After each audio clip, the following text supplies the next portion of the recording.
So bachcho, let us see the question. The question says a piece of wire is bent in the shape of a parabola with y equal to kx square with a bead of mass m on it. The bead can slide on the wire without friction. It stays at the lowest point of the parabola when the wire is at rest. The wire is now accelerated parallel to the x-axis with a constant acceleration a. The distance of the new position of equilibrium of the bead where the bead can stay at rest with respect to the wire from the y-axis is.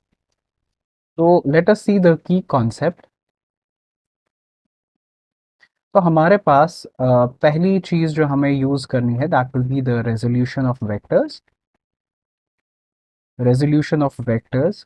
तो resolution of the vectors के लिए तो हमारे पास अगर एक force F will be in the direction then we can resolve it into two rectangular components में हम इसको रिजॉल्व कर देते हैं. And suppose this is the angle between the force being applied and the horizontal direction के साथ जो इसने angle बनाया उसको हम theta consider कर रहे हैं.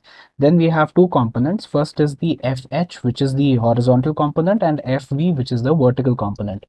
तो FH जो है which is the horizontal component, its value will be F times of cos of theta, and this second will be FV which is the vertical component, और इसका जो हमारे पास वैल्यू होता है that will B F times of sine of theta.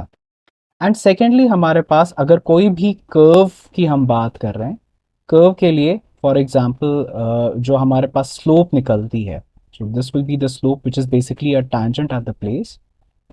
So it will be something like this. If this is supposed to be the angle theta, then slope is dy by dx. अगर हमारे पास y is equal to suppose a x square हमारे पास जो है equation for the curve है, this is the equation for the curve, then dy by dx will be equal to tan of theta. This equation will give us the slope. So हमारे पास question में दिया गया है that wire को हमने एक parabolic shape में bend किया हुआ है. It is in a parabolic shape में हमने बेंड किया हुआ है एंड हम इसको एक्सेलरेशन दे रहे हैं a. Suppose this will be the y-axis and this is supposed to be the x-axis. तो हमने इसको x-axis के पैरेलल में हमने इसको एक एक्सेलरेशन प्रोवाइड की है. देन हमारा जो एक्सेलरेशन की इनर्शिया की प्रॉपर्टी की वजह से जो है बीड जो है वो शिफ्ट हो जाएगा पीछे की तरफ. That will B it will move towards the left hand side. So suppose ये वाली डिस्टेंस जो है कितना ये पीछे मूव हुआ, if this distance is suppose to be x and हमारे पास अगर हम इसको कंसिडर करें यहाँ पे tangent एक and this angle will be theta, then at this point equilibrium condition के लिए हमारा जो नॉर्मल रिएक्शन होगा that will be in this direction, force of normal reaction, and हमारा जो वेट कंपोनेंट होगा that will be downwards, that is mg.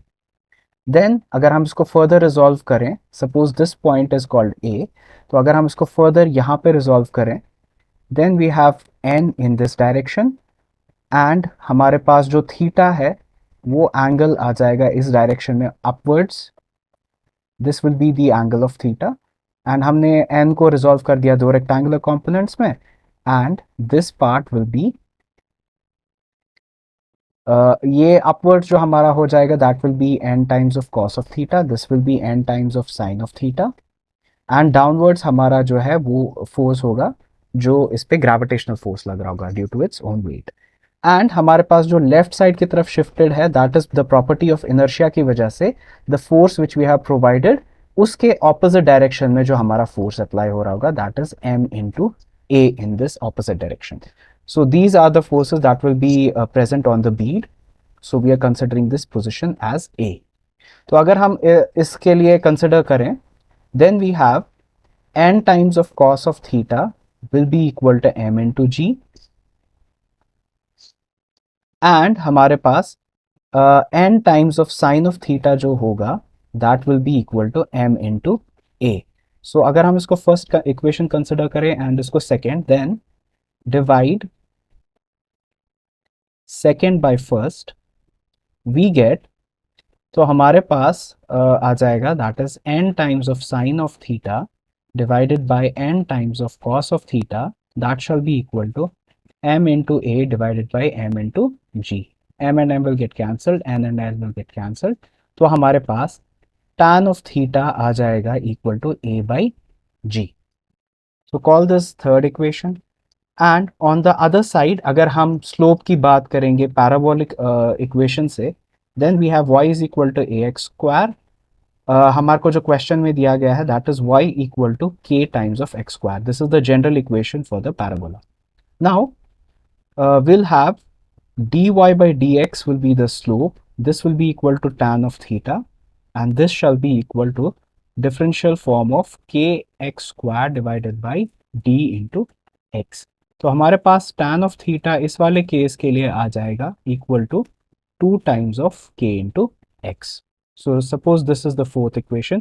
So अगर हम third and fourth equation को compare करें, then we get it as 2kx is equal to a by g, because left hand side दोनों का same रहेगा tan theta and tan theta.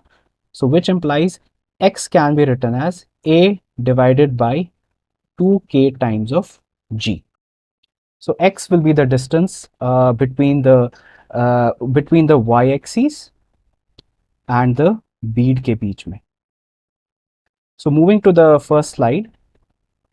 So a divided by 2g into k. So our final answer is option B, a divided by 2 g k.